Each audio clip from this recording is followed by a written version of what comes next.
Argumentos e debates são uma parte importante do pensamento científico. E sendo a base dos debates, é sempre bom ter em mente que nem todo argumento é perfeito.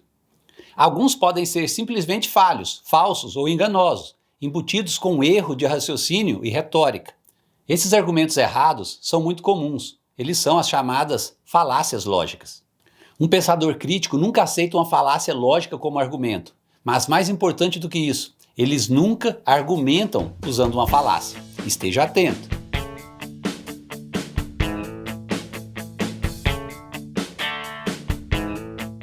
Olá, meu nome é Eudes Filete, bem-vindo ao Verve Científica. Você pode provar que as falácias são raciocínios errados e reconhecê-las é o primeiro passo para isso. E é nesse sentido que nesta parte da série nós estamos descrevendo os tipos mais comuns de falácias que surgem no debate científico. Nesse vídeo você vai conhecer mais 4 dessas falácias e nesse canal você vai ter muito mais conteúdos como esse. Se inscreva, ative o seu sininho e continue a melhorar a sua forma de pensar. A falácia post hoc é talvez a mais comum das falácias lógicas. Seu nome é uma redução de post hoc ergo propter hoc, que quer dizer, depois disso, então, por causa disso. Na post hoc, um evento é considerado a causa de um evento posterior simplesmente porque ocorreu antes. Agora, não é porque 2 eventos são consecutivos que nós podemos simplesmente presumir que um não teria ocorrido sem o outro. Reza a lenda que Pelé deu a sua camisa da sorte a um torcedor e a partir de então teve uma queda em seu desempenho. Essa alegação é uma falácia post hoc. Naturalmente, não foi porque o Pelé deu a camisa que ele começou a jogar mal. Tanto é que a história diz ainda que quando ele reencontrou a camisa, ele se recuperou, mesmo sendo revelado mais tarde que a camisa devolvida nem mesmo era a camisa original. O post hoc é frequentemente invocada ao defender várias formas de medicina alternativas.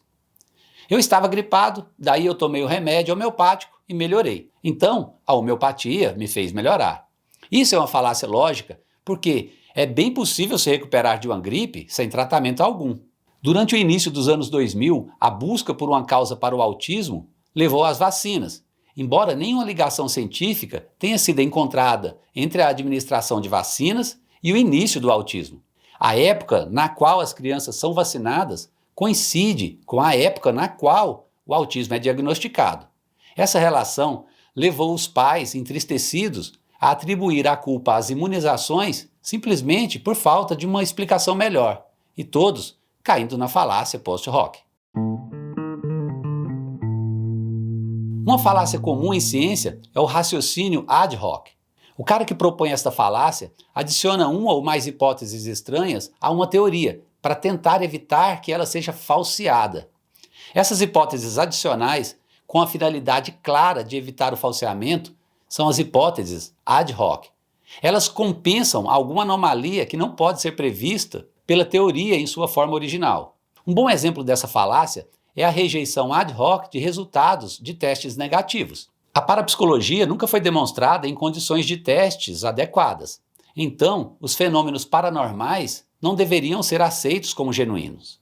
Mas os defensores da parapsicologia tentam contrariar esse argumento introduzindo a premissa arbitrária de que ela não funciona na presença de céticos. You don't feel what, strong tonight? I don't Is that feel strong. It's not all tonight. Right now I'm feeling being pressed and then I can't. Well, I'm not trying to. Eles sempre fazem isso quando necessário para explicar a alternância aleatória de erros e acertos nos testes. Carl Sagan foi quem deu talvez o exemplo mais famoso dessa falácia. Ele disse que possuía um dragão invisível, flutuante, incorpóreo e sem calor em sua garagem. Com isso, apesar de ele alegar ter esse dragão, nós nunca poderíamos inspecioná-lo, pois sempre haveria uma razão especial pela qual cada teste de inspeção viria a falhar. Note que os argumentos ad hoc não são falaciosos por estarem necessariamente errados, mas sim porque eles são inventados conforme necessário, sem evidências independentes para apoiá-los. As hipóteses ad hoc nem sempre são necessariamente incorretas. Um interessante exemplo de uma hipótese ad hoc apoiada posteriormente pelas evidências foi a adição por Max Planck de uma constante à sua teoria, de forma a permitir a explicar um fenômeno para o qual ainda não havia explicação alguma. Essa constante foi escrutinada e validada depois, se mostrando extremamente importante na construção da teoria quântica. Ad hominem é uma falácia lógica que envolve um ataque pessoal, que tenta se opor às alegações de uma outra pessoa, atacando a pessoa em vez de abordar o próprio argumento. Usar uma falácia ad hominem tira a atenção do público do problema real e serve apenas como uma distração, com ataques direto à pessoa, chegando a ser antiético em alguns contextos. Isso é o que ocorre quando a aparência do oponente é mencionada na discussão. As roupas, cabelos e características pessoais do oponente são mencionadas durante a discussão quando eles não têm nada a ver com o assunto. Campanhas eleitorais estão repletas de exemplos ad hominem e, infelizmente, eles funcionam. Caso contrário, os candidatos nem usariam. Nessa falácia, é possível também se atribuir qualidades negativas ao oponente. Por exemplo, os ufólogos, que são pessoas que acreditam em discos voadores, frequentemente cometem essa falácia argumentando que os céticos têm a mente fechada. Já os céticos também caem nessa armadilha, rejeitando as afirmações dos ufólogos, afirmando que quem acredita em OVNIs ou são loucos ou são estúpidos. O apelo à ignorância é uma falácia que supõe que uma declaração deve ser verdadeira se ela não puder ser provada como falsa, ou vice-versa. Também conhecido como ad ignorantiam ou argumento da ignorância. Exemplos de falácia de apelo à ignorância podem incluir abstrações ou a exigência de se provar o sobrenatural, o paranormal, o que é, claro, fisicamente impossível. Alguém pode alegar que fantasmas existem porque não é possível provar que eles não existem. Agora, quando essa falácia surge em debates mais sérios, o apelo à ignorância pode ser sutil e mais difícil de reconhecer. Um exemplo contundente disso foi protagonizado nos anos 50 pelo senador americano Joseph McCarthy, que acusou, sem provas, uma lista inteira de pessoas de serem comunistas. Em seu relato, ele disse: "Não tinha muitas informações sobre isso, exceto a declaração geral da agência de que não há nada nos arquivos que refute suas conexões comunistas." Essa ausência de evidência foi tomada como prova de que as pessoas em questão eram de fato comunistas. E esse exemplo deixa claro a importância de não se deixar enganar por essa falácia. Uma forma mais científica de olhar para a questão da falta de evidências é se perguntar até que ponto a falta de evidências é capaz de justificar ou prever a não ocorrência de um evento. Primeiro, é importante ter em mente que não é possível provar uma declaração negativa. Mas quanto mais você procura por algo sem encontrá-lo, menos provável vai ficando a sua existência.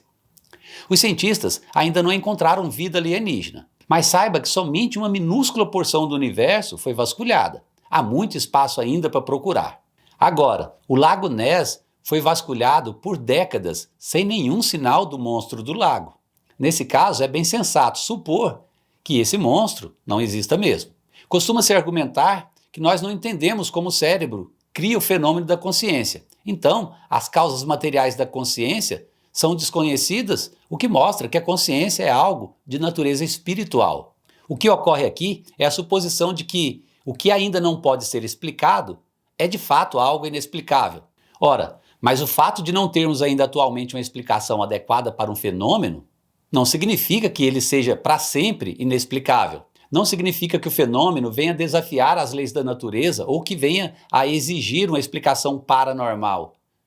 Ao pensar assim, nós estamos assumindo que nossa ignorância atual nunca será preenchida pelo conhecimento. Fique atento nas suas próximas discussões e procure identificar essas falácias quando elas surgirem, especialmente na estrutura do seu argumento. Evite elas a todo custo. Agora, se você observá-las no argumento do outro, dá um grito. Esse vídeo termina por aqui. Se inscreva no canal e tenha Verve Científica. Abraço e até a próxima!